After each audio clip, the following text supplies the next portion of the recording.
Bonjour, je suis Lorenza Pieri, je suis auteure de 2 romans parus chez Prélude, Je vais une île et Les jardins de monstres. Je m'excuse pour mon français parce que depuis que j'habite aux États-Unis, donc 7 ans, je n'ai jamais plus pratiqué la langue, donc ça sera un peu difficile pour moi de avoir une conversation et répondre à des questions sur la littérature.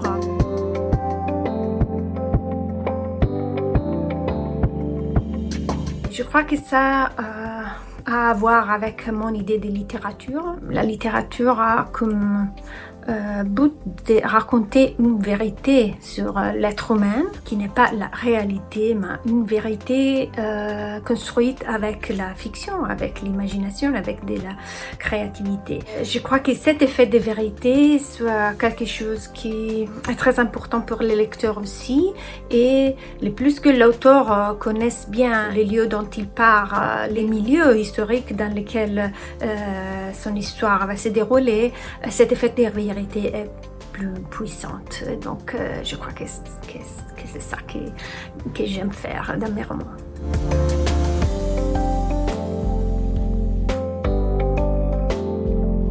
Bien sûr, les romans, c'est un hommage à Niki de Saint-Phalle, cette femme extraordinaire, cette artiste qui a été une véritable pionnière d'un regard féministe dans un milieu artistique, celui-là des années 60 à Paris, qui était encore très machiste, on peut dire. Dans les romans, j'ai aimé aussi parler de sa vie, des choix difficiles qu'elle a dû faire, et aussi des événements douloureux qu'elle a dû affronter dans sa vie, et les rôles que l'art a eu pour elle, pour se sauver.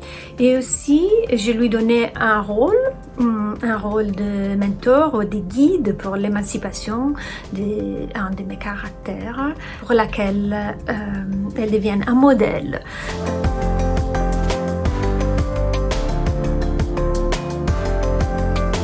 Oui, je crois que l'adolescence soit un âge très intéressant à raconter, plus que la vivre, et parce que c'est un âge des transformations. Les transformations ont toujours beaucoup de choses à dire entre ce qu'on était et ce qu'on peut devenir. Et dans ce cas-là, on voit la petite Anna Maria qui a 15 ans et elle fatigue beaucoup à trouver sa place dans le monde. Elle n'est pas encore devenue un monstre comme les autres adultes qui sont dans les livres.